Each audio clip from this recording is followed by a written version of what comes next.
ay matapat, sa mapagpalang arawin po. Bago kayo umupo ay siguraduhin malinis ang inyong paligid at nakaayos ang inyong mga upuan. At kung okay na ay maaari na kayo umupo. Ngayong araw nga ay batid kong marami kayong matututunan sa ating tatalakayin at maghahatid sa inyo ng masayang talakayan. Kung handa na kayo ay sabay-sabay niyong sabihin na handang-handa na po kami. Handa na ba kayo? Handa na po kami. At kung handa na kayo ay meron tayong isang gawain na kung saan ito ay tatawagin natin alulyar. Na kung saan dito nga ay magpapakita ako ng mga larawan at bibigyan at huhulaan nyo ang mga larawan na ito at bubuo kayo ng mga salita. Naunawaan ba? Opo. At tataas lamang ng kamay kung sino ang gustong sumagot. Sa larawang ito, ano kayang salita ang inyong mabubuo?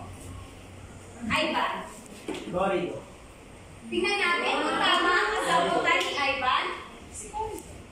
Ayan, tama nga ang sagot ni Ivan. Kaya naman bigyan natin siya ng isang bagsak. Ang sunod naman, taas lamang ang kamay kung sino ang gustong sumagot. Julian.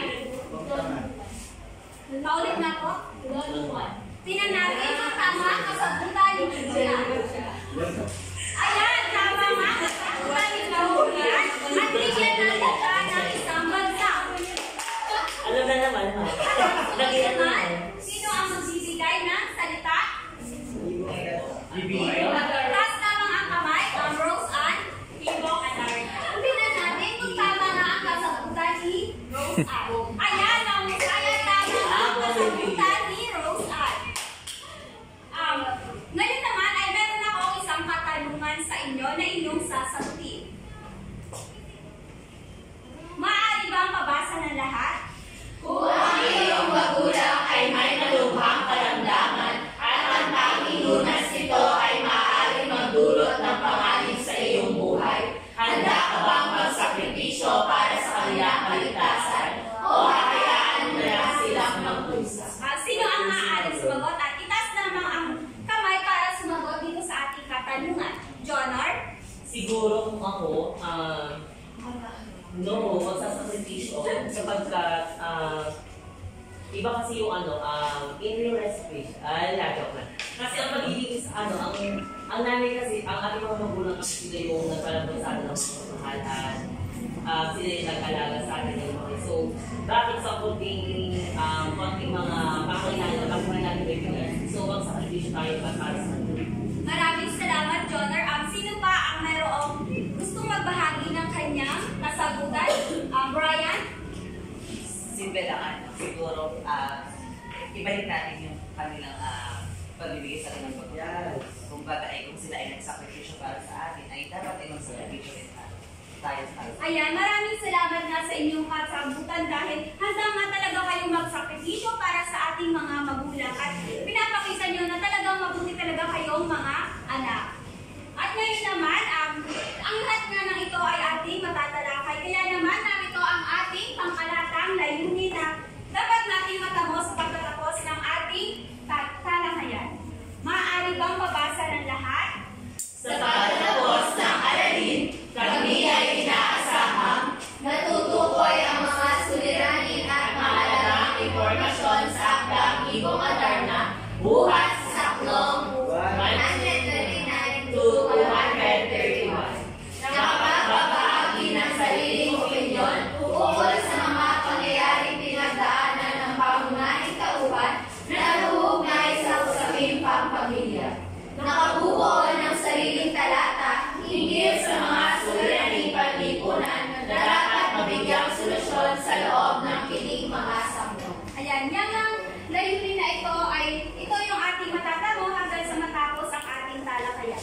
Ngayon naman ay meron ako dito ang inihandang kahon na may larawang Ibong at Darna, na kung saan sa loob nga nito ay mayroong balahibo na mayroong pangungusap. At pipili lamang ako ng ilang mga mag-aaral na siyang bubunot at magbibigay na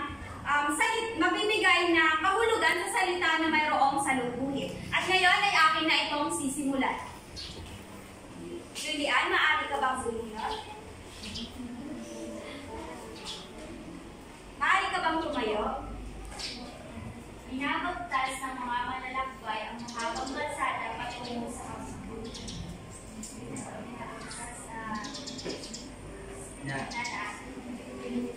Ata. Ngayon ay titingnan natin kung tama ba ang kasagutan ni Julian. Ayan, ang binabantas ay tinatahak. At ang sunod naman,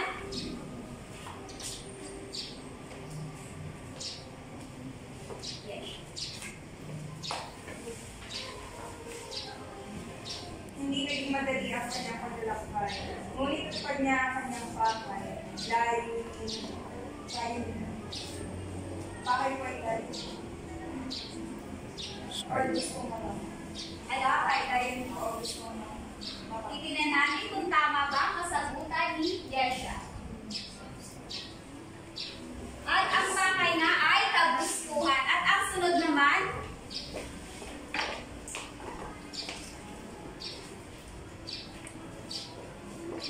gumaya ang mga bisita matapos ang masayang salo-salo. Umalis. Tingnan natin kung tama nga ba ang kasagutan ni Pretzel. Ayan, tama nga ang kanyang kasagutan na kung saan ito nga ay umalis. At ang sunod naman,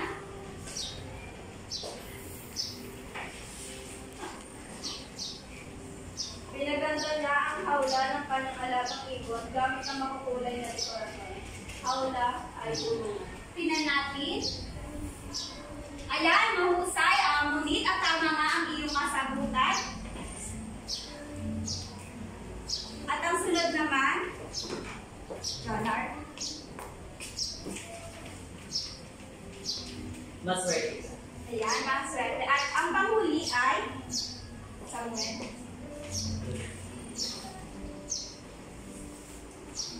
Maswerte. Sa kabila ng kanyang pagpanaw, ang kanyang alaala ay nanatibay sa akin. Kumain. Paano mo kaya?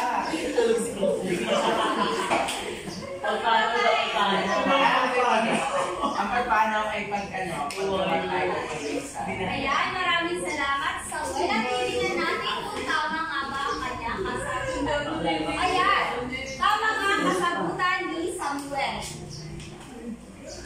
Kaya naman, ngayon ay dadako na tayo sa ating talakayan na kung saan ito nga ay pinamagatang Ibong Adarna mula sa Piling Saklong na 129 to 231.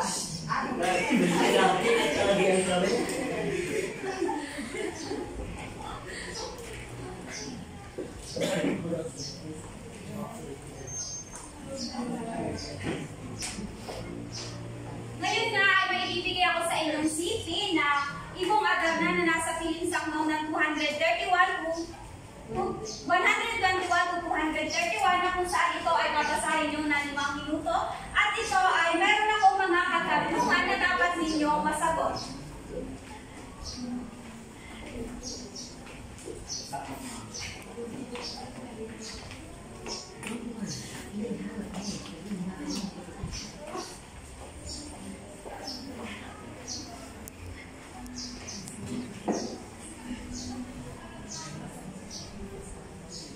Ayan, natapos na nga ang ibinigay na oras at narito na nga ang ilang mga katanungan na dapat ninyong masagot.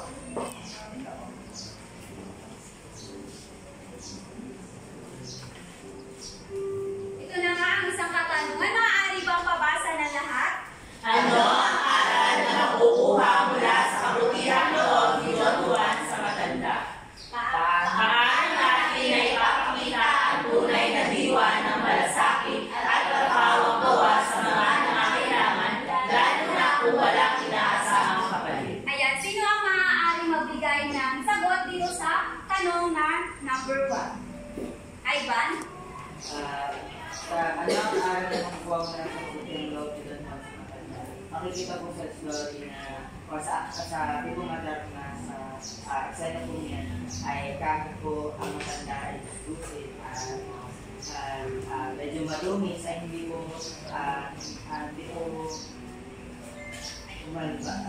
hindi po nahiyang tumulong ni Don Juan sa matanda sapagkat si Don Juan po ay kahit isang magaling. Ayan, maraming salamat sa iyong kasagutan, Ivan. At sa number 2 naman sagot? Samuel? Paano natin naipapakita ang tunay na sigat mula sa pagkakawang gawa sa mga nangangailangan, lalo na kung walang inaasahan? Ipapakita natin yung ating malasakit sa pamamagitan ng pagtulong na bagaman simple pero at hindi sustainable, pero at least nakapagbibigay tayo ng konti sa gawaan sa mga. Ayan, maraming salamat nga sa inyong mga kasagutan. At ngayon naman, ay dadako na tayo sa individual na gawain na kung saan ay kukuha kayo ng isang buong papel at bubuo kayo ng 3 hanggang 5 pangungusap. Na ito ay hihingin sa suliraning panlipunan na dapat mabigyang solusyon sa loob ng pilingsakno. At binibigyan ko lamang kayo ng 3 minuto upang sagutin ito. Maaari na kayong magsimula.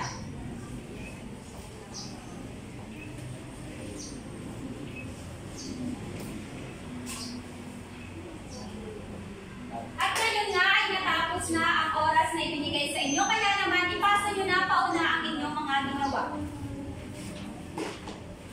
Kaya maraming salamat at ngayon naman ay kuha ulit kayo ng isang buong papel na kung saan sasagutin ninyo ang mga katanungan na aking ibibigay. At narito nga ang maaari bang pabasa ng ating tanong?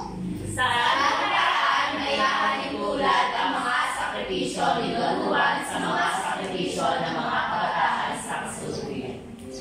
Ayan, kasama nga ang aking kahon ay aking kukuliktahin ang inyong mga kasagutan at pipili lamang ako ng ilan na siyang sasagot sa naging katanungan dito. Magsimula na kayo. At ngayon nga ay natapos na ang binigay na oras, kaya naman kukuliktahin ko na ang inyong mga naging kasagutan.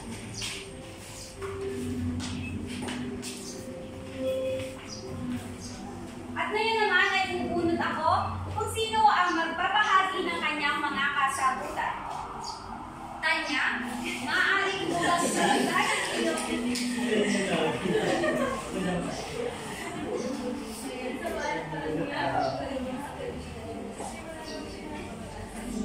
So dito nga, yung mga sakripisyo ni Don Juan, ipapakita pa ng mga kabataan ngayon. Kung na iba't ibang pagtingin sa mga kabataan. So makikita ko rin yung sacrifice na ginagawa ng mga kabataan na ngayon, pagdating sa kanilang mga magulang. At yun din yung kabutihan, yung loob na ginawa ni Don Juan.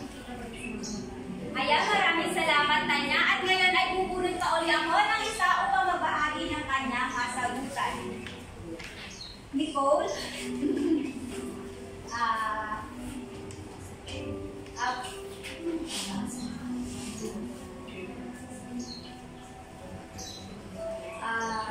Paano sa paraan na yung pagtulong ni Don Juan ay pagtulong na hindi siya kusang loob at hindi humingi ng kapalit. Samantala sa kasalukuyan naman ay yung sakripisyo ng mga kabataan ay hindi nagaan ng masasalawin sa kasalukuyan sapagkat tayo ay nadadalaw ng mga.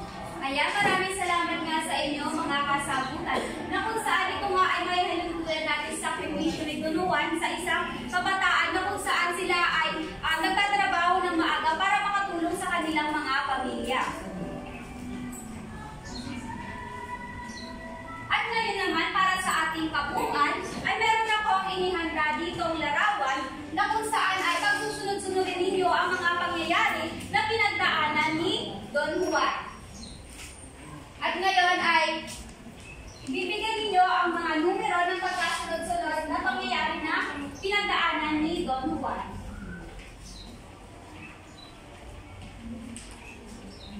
Ayan, sino ang maaari pumunta dito sa unahan para pagsunod-sunodin ang mga pangyayari na pinagdaanan ni Don Juan? Ngunit maaari ka ba magbigay ng number? Isulat.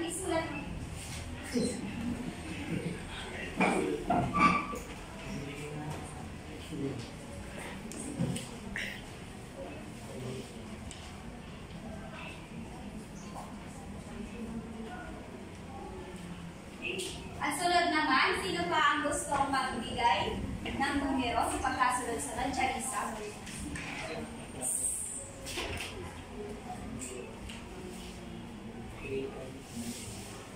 Sunod naman, Julie.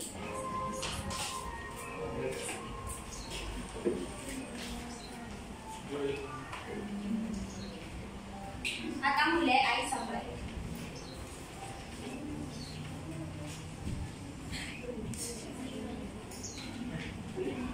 Ayan, maraming salamat. Sino kaya ang mga pagbabahagi ng mga pagkasunod-sunod na pangyayari na pinagdaanan ni Don Juan? Samuel. Base po unang po bahagi ng naglakbay muna siya sa kabundukan.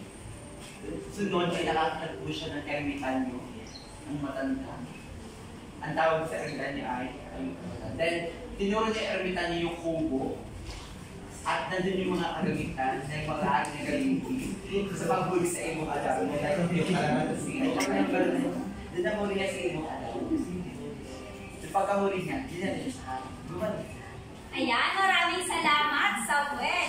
Dahil meron pa nga natutunan sa ating naging talakayan. At ngayon naman ay batid ko na marami na nga kayong natutunan. Kaya naman ay dadako na tayo sa ating pagsusulit. Ngayon ay kukuha lamang kayo ng 1/4 sheet of paper at ito ay inyong sasagutan. At kung tapos na ay ibasa nyo na ang inyong mga kasagutan.